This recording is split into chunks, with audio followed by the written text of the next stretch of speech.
What's up, folks? How's it going? This is Watch. Hope you guys are all doing well. The Apple Watch Series 5 has been available now for several weeks. We got it at launch date, and I've been using it pretty much non-stop every single day. We're going to talk about the goods, the bads, the stuff that you should know about the Series 5. We'll also be testing out the new Active 2 Galaxy Watch from Samsung. I've been using both of these two things pretty much every single day for the past few weeks, tracking my activity levels, fitness related stuff, as well as just general every day-to-day smartwatch type of use. So let's see how these two compare against each other and see which one is best. Now, the core design of the Apple Watch hasn't really changed much even to this fifth iteration, and coming from the Series 4, it's pretty much identical in every way. It's still a rectangular design with soft rounded off corners, has the digital crown interface. Now, on the other hand, Samsung has flip-flopped and changed designs from watch to watch over the years.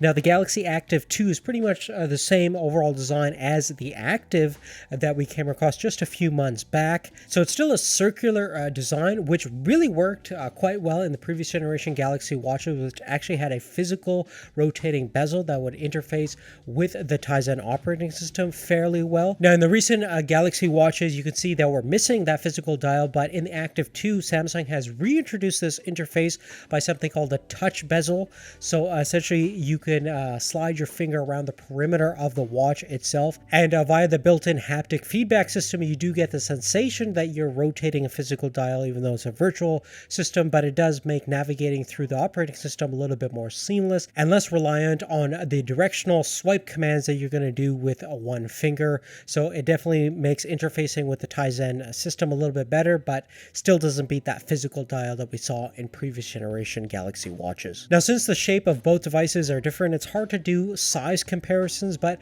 in terms of a footprint perspective, they're both pretty similar. We have the 44mm versions of both watches. Now, in terms of weight difference, the Active 2 is slightly lighter at 42 grams with just the watch itself, no straps, versus you're looking about 47.8 grams on the Apple Watch Series 5. The actual thickness of both devices is also very similar. They're both 10 millimeters, but the Apple Watch is 0.2 millimeters thinner, if that makes a big difference. In terms of ruggedness and durability, both have scratch-resistant glass at the front and back of the device. Apple Watch specifically uses a sapphire crystal glass, which is definitely more premium glass technology than something like the Corning Gorilla Glass DX Plus that we find on the Samsung Galaxy Watch Active 2.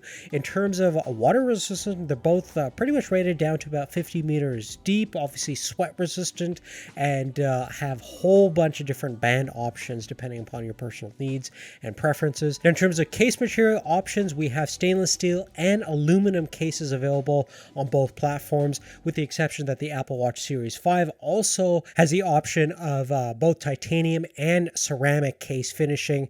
So if you do want a little bit fancier watch, you do have that option, although it doesn't really add anything more in terms of durability, longevity. It's just mostly bragging rights for the most part, in my opinion. Now, as far as new features on the Apple Watch Series 5 compared to the previous generation Series 4, you're not going to find a huge difference besides the always-on display feature that we'll talk about in a little bit. Internally, it's pretty much using the same exact Apple S4 processor. You do have a little bit more internal memory of 32 gigabytes versus the previous generation used 16 gigabytes, as well as the new gyroscope compass feature. But other than that, internally, it's the same as the Apple Watch Series 4. Now, in terms of the main selling feature of the Apple Watch Series 5 being the always-on display, it's using a low-temperature polycrystalline oxide display driver in order to actively adapt and adjust the refresh rate so it doesn't impact battery life too much. Although the battery life is not stellar compared to the Active 2, it is still nice to have that display always on and accessible for you to tell the time or get different notification information and things like that. Now, in terms of display quality itself, both are using organic LED displays, so they're super bright and very good in terms of black levels. Resolution wise, the Apple Watch Series 5 does have the higher native resolution of 44 8 by 368 versus you're looking at 360 by 360 on the Active 2. Both have a relatively high pixel pinch, and you're not going to be complaining in terms of sharpness for viewing photos and things like that. But more importantly, in terms of the touch interface, I think the Apple Watch has always been a little bit more responsive, certainly more precise in terms of initiating fine touch commands. It also has 3D touch, which the Active 2 does not. And just navigating through the operating system, you definitely have a greater sense of confidence over your commands on the Apple Watch versus it's always been a little finicky on the Samsung side. Now, in terms of physical buttons and dials, as we mentioned before, we have the touch bezel interface on the Active 2, which replicates the physical dial that they had previously. They also have two physical buttons on the side of the watch. The top one is by default used to bring up Samsung Pay. The one at the bottom, if you double tap, you can bring up Bixby, Samsung's Siri, and Alexa Assistant. And if you tap on it once, it'll bring you back to the home page or to the previous screen, depending upon the application that you're using. Now, the Series 5 Apple Watch hasn't really changed all too much in terms of control interface. We still have the awesome digital crown interface, which you can press in. You also have the physical button at the bottom of the digital crown. And in terms of navigating through the operating system, it's just well thought out and definitely feels a lot more seamless, and you have a greater sense of control with that dial, not to mention the superior touch display. And coming back to the whole shape and form factor of the watch, because it's a square design, it definitely feels more like a miniature version of your smartphone, which is the whole purpose of the Apple Watch. And unlike Google and Samsung and other companies that have been doing circular smartwatch designs, which kind of feels like a more traditional watch with a smartphone-ish elements built inside, is a lot more cumbersome.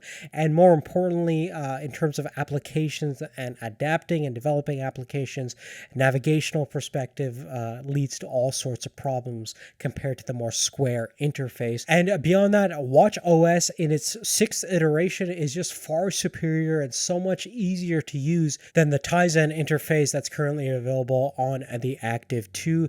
At this stage of the game, from a software and hardware perspective, Apple is definitely leaps and bounds ahead of Samsung as well as Google in terms of the smartwatch game. Now, in terms of the price point, the Samsung Galaxy Watch Active 2 has always been a little bit more aggressively priced. We're looking at about $130 difference on both the 40 and 44 millimeter versions compared to the baseline configuration on the Apple Watch Series 5. We'll throw up this chart over here that'll give you the pricing for the cellular versions as well as the standard Wi-Fi, GPS, Bluetooth versions as well. Now, if you remember last year, the Series 4 introduced the whole ECG, EKG reading capabilities with the digital crown interface, and obviously we have that on the Series 5 Apple Watch, and I can actually test it out in Canada, which is nice, via the health app on the iPhone side. Now, we also have the same capabilities to read ECGs or EKGs on the Active 2,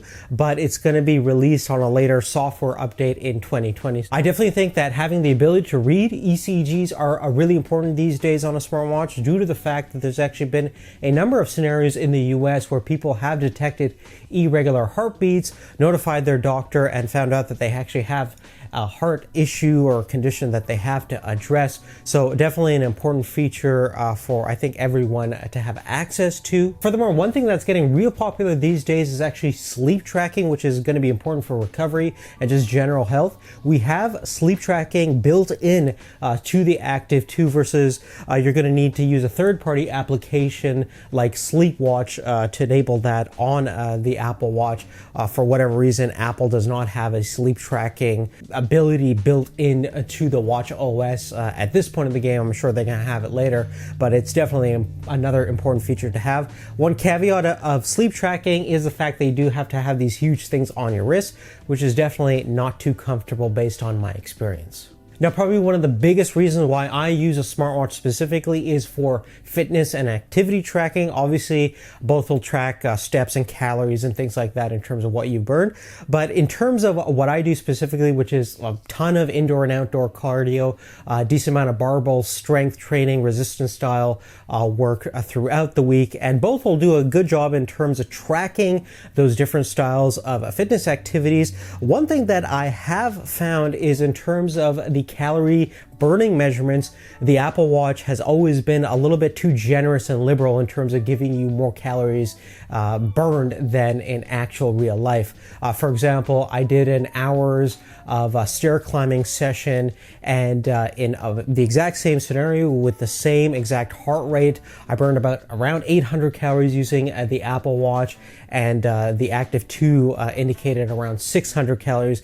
I've done that same session for a number of years, and based on the duration and intensity, I know I'm burning around 600 calories based on my weight specifically right now. So the Apple Watch is definitely lying to you in terms of giving you more calories burned in order to make you feel better about yourself. So just be careful of that. In terms of app integration for third-party applications, I use MyFitnessPal a lot to track my calories and macronutrient content, and just the app integration is so much better thought out. It's a lot more useful on the Apple Watch. Now, with that being said, there is a big downside to the Apple Watch, and certainly its biggest trade-off is battery life. Now, with the LTPO display that actively changes the refresh rate in order to maximize battery life, and we do have a slightly larger battery than the Series 4. We're looking at about 296 milliamp hours, although it's only like 1.4% larger than the Series 4, which isn't going to give you too much more. And the Active 2 definitely has the larger battery capacity at 340 milliamp hours. Now, based on a couple of weeks of usage and a whole bunch of different scenarios, the variability on the Apple Watch in terms of a full charge lasted anywhere between 10 to 12 hours in my experience. And there's actually been a couple of days where I couldn't get the full day's use out of it, which was a huge bummer, and I had to go into reserve power mode, versus you can easily get a full day and even 2 days on the Active 2. On average, I varied between 18 to 25 hours on my usage profile with the Galaxy Watch Active 2. So in terms of battery life, definitely the Samsung is ahead, and even if you have the always on feature enabled on the Samsung, it's a lot more efficient in terms of its battery life. And since it does have the slightly larger battery, more importantly, you're going to get that better battery performance. And that's definitely a big bummer on this thing.